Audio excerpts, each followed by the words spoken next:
Hi, good morning to you on this beautiful first day of June morning.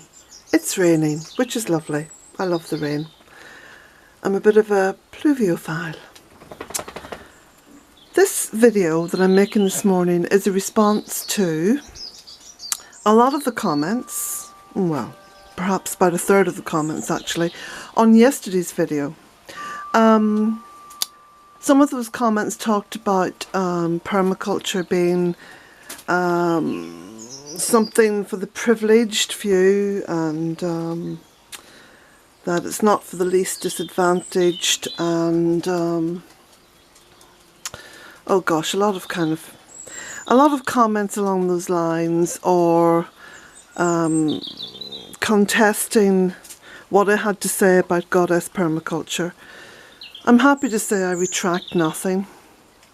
I do believe that when we start putting Mother Earth at the very centre of everything we do, then perhaps, just perhaps, we will be at some advantage of continuing to live with her on this planet. And I'm an optimist, okay? I'm definitely an optimist. I'm not someone who is ever going to go down the path of stopping believing in this incredible power that we live with. In terms of permaculture being for the advantaged, let me just recap for those of you who haven't read my book or bought my book, which by the way supports everything I do here. It is my basic source of income, I suppose, at the moment. And according to all the stats here in Ireland, let me just say, and it's absolutely perfectly true, I am classified as impoverished. I am an impoverished woman. I live below the poverty line. So there we go.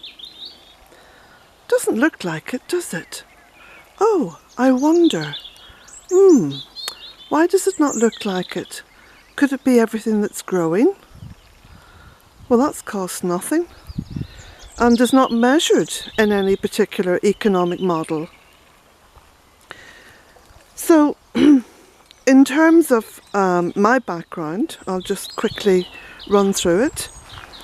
I was born in the middle of a family of 11 children in a 2-bedroomed house in Omagh, with no bathroom, an outside toilet, and my father was unemployed. Can you beat that one? I dare say you can't. Have I ever moaned about it or complained about it or whatever? No, I wear it as a badge of honour. It's a great pride to me that my parents, who both left school very early. My father left school at the age of 13 years old. My mother left school, I think, at 14 or 15. But both of them encouraged all their children to embrace education. And I personally went on to third level education. I went to university in London. And, you know, have never ever forgotten what it was like to go to school with wet feet because my shoes were leaking, to go to bed at night feeling hungry, to feel the sometimes the uncomfortableness of being poor. Because to any child who's halfway aware of the life and the world around her, it really is struck home to you over and over again that you are a poor child. And society and the Roman Catholic Church and the nuns all pressed that one home. So yes, I will never forget what it was like to be poor. But you know, never ever poor of spirit. I've got to say that. Never poor of spirit. When it comes to disabilities, I've had, well, I was diagnosed when I was 27 years old with arthritis. It's never stopped me because, quite frankly, I have that mindset that I wouldn't let anything stop me. So there. I'm very defiant. I'm a natural rebel.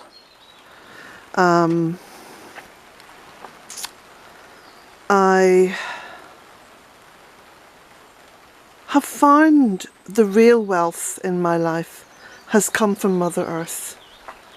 And when I lived in London, and even when I first went to London and I was living in a bedsit, you know, one of the first things I did when I got a little bit of money, I bought a window box and I planted lettuce in it.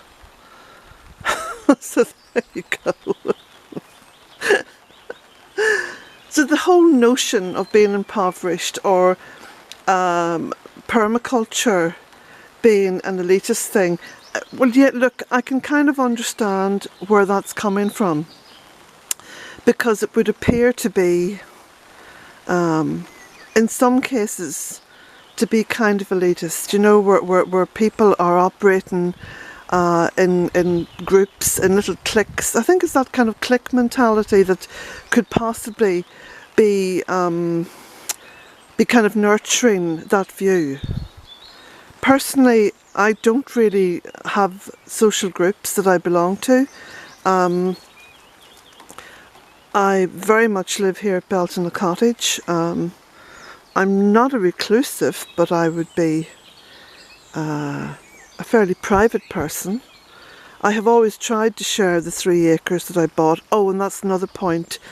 I bought this little cottage and land 13 years ago. It cost me €78,000. €50,000 I borrowed on a mortgage, which I'm still paying, and which I will continue to pay until I'm 67 years old. So that certainly does not make me into any kind of a privileged person. Yet I feel very privileged. I'm very privileged living here. I'm very privileged just living. That's my starting point. I feel privileged to be alive. I feel very, very privileged to have all this around me. It's just incredible. It's beautiful and incredible.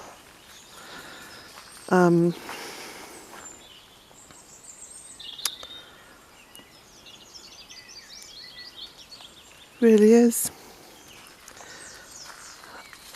I don't think there's much more to say, really. I think people need to cop themselves on a wee bit, you know, about their place in the world. I have always said that Belton Cottage, in terms of everything I put out there, you know, in the photographs and everything, it's about a state of being, it's about a state of mind, it's about a way of living. It's not about a place. I have carried Belton Cottage in my head, in my mind, in my outlook for all of my life. And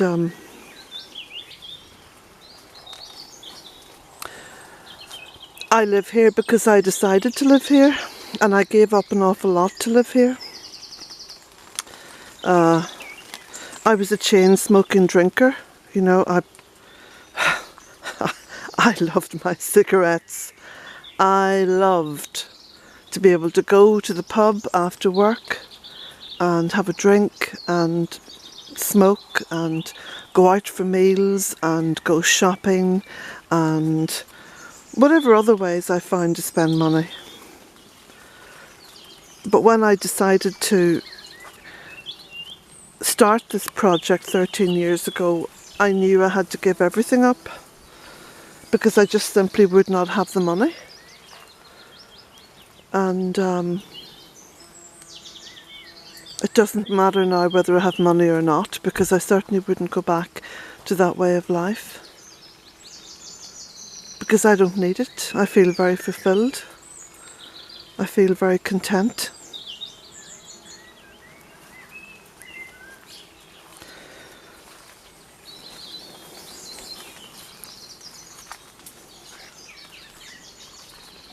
The birds are all singing despite the rain.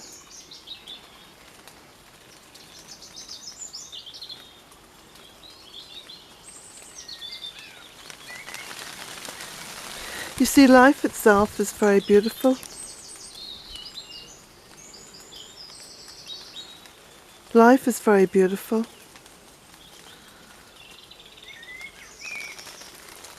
It's only people who make it ugly.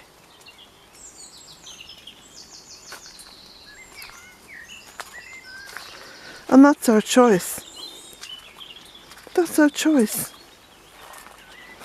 We can choose to plant seeds or not.